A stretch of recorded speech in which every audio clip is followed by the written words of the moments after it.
කියන්නේ දැන් මේ දන්ත විකෘතිතාවල තියෙන ප්‍රශ්නය දත්වල සහ අණුවේ දැන් මේ අපිට මේ තේරෙන දේ තමයි මේකේ තියෙනවා යම්කිසි කුඩා අවශ්‍යතාවයක් තියෙන ප්‍රතිකාර අවශ්‍යතාවයක් තියෙන කට්ටියක් තියෙනවා. ඊටාම ලොකු අවශ්‍යතාවයක් තියෙන කට්ටියක් තියෙනවා. ඒතර මම හිතන්නේ රජයේ රෝහලකින් නම් වෙන්න ඕන අර ඉහළ අවශ්‍යතාවයක් තියෙන කට්ටියට ප්‍රතිකාරය ලැබෙන්න ඕන. මොකද දැන් අපේ රටේ නිදහස් සෞඛ්‍ය තියෙන රටක්නේ.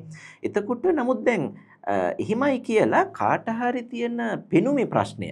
දැන් ඔයාට මේක ප්‍රශ්නයක් නෙමෙයි කියලා අපිට කියන්නත් බෑ නේද දීපා? බෑ. ඒක කොහෙත්ම අපිට කියන්න බෑ. ලක්මල් මොකද Tamanට තියෙන ගැටලුව තේරෙන්නේ Tamanට විතරයි. එතකොට සමහර වෙලාවට අපේ දත් දෙකක් අතර තියෙන පොඩි එකමත් එක පිහිටීමක් වෙන කෙනෙකුට කිව්වම විශේෂඥ වෛද්‍යවරයාට උනත් දෙන්න පුළුවන්. මේක මේ පොඩි දෙයක් මේක හදන්න ඔයා කම්බි දැමිය යුතු නැහැ කියලා. නමුත් ඒ තියෙන කෙනාට මේක ලොකු මානසික වදයක් ලොකුම ප්‍රශ්නයක් ඒක වෙන්න පුළුවන්. එතකොට අපිට ඒ කෙනාගේ කෝණයෙන් බලන්න නැතුව අපිට කියන්න බෑ නෑ ඔයාට මේකට ප්‍රතිකාර ඕනේ නෑ කියලා.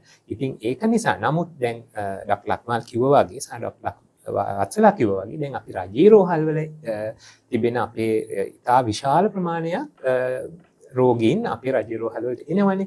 එතකොට අපිට ලෙඩුන්ගේ කිසියම් පෙළගැන්වීමක් කරන්න වෙනවා ඒගොල්ලන්ට තියෙන දන්ත විකෘතිතාවයේ සංකීර්ණත්වය මත.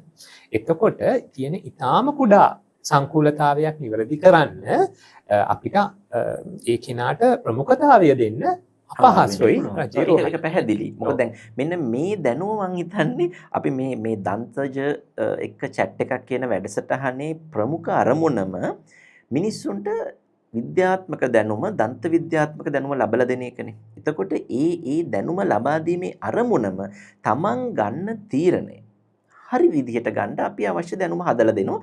ඒක තමන්ගේ අවශ්‍යතාවයන් අනුව සහ තමන්ගේ ආර්ථික හැකියාව අනුව ප්‍රතිකාර කරගන්න එක කිසි ගැටලුවක් නැහැ. Dantaja Premium Dental Chambers, one goal face.